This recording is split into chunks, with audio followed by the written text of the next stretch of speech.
রাসূলুল্লাহ সাল্লাল্লাহু আলাইহি ওয়াসাল্লাম কষ্ট দিয়ে যে নবী পেঁয়াজের গন্ধ সহ্য করতে পারে নাই, যে নবী রসুনের গন্ধ কাঁচা সহ্য করে নাই, উম্মত আমার কাছে আইসো না, আমার নামাজি বান্দাদের কাছে আইসো না কাঁচা পেঁয়াজ খাইয়া, সেই আপনি বিড়ির দুর্গন্ধ নিয়া কেমনে মসজিদে যাবেন?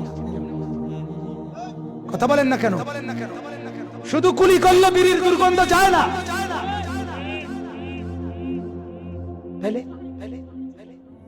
আপনি বলেন একজন মানুষের কষ্ট হয় কিনা? আমি ব্যক্তিগতভাবে হজম করি, অনেক সময় কষ্ট করে সহ্য করি, কিছুই বলি না কোনোদিন। কত মানুষ মোয়ানাকা করে, মানে বুক মিলায় আমাদের সাথে, সাধারণ অনেক মানুষ, কেউ চাইলে বুক মিলায়, কিন্তু এই সময়ও বিড়ির গন্ধে এত কষ্ট লাগে, মানুষ যেন বমি আসতে।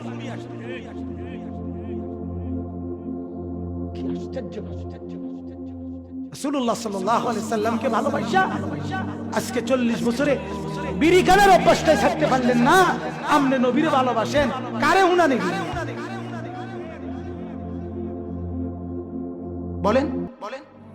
এজন্য মাফ করবেন, মনে কষ্ট দিয়ে থাকলে আমারে মাফ করবেন।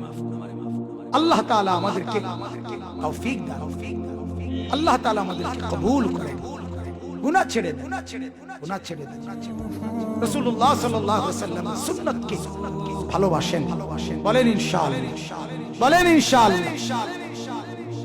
এই কাগজ, এই পিঠ আর এই পিঠ আলাদা করা সম্ভব তো? হ্যাঁ, ঠিক ভালোবাসা আর সুন্নাত, নবীর অনুসরণ আলাদা করা সম্ভব। ভালোবাসে যে সুন্নত অনুসরণ করে সে, সুন্নত অনুসরণ করে যে ভালোবাসে সে। এক দুই জিনিস আলগা না। সুন্নতে এনে ভালোবাসা হ্যাঁ না, জি না, জি না। যদি মনে করেন আপনার ভালোবাসা বাড়তেছে, গুনাহ ছাড়েন। কি ছাড়েন? গুনাহ ছাড়েন। আল্লাহ তাআলা আমাকেও বাঁচান, আপনাদেরকেও বাঁচান। দাড়িবিহীন মানুষ যারা দাড়ি রাখে, বেপর্দা বিবি পর্দানশীল করেন, ফজরের নামাজ পড়ে না, নামাজে অভ্যস্ত করেন, আল্লাহকে ডাকেন, গুনাহমুক্ত এক জীবন আল্লাহ তাআলা যেন আমাদেরকে দান করে। বলেন আমিন।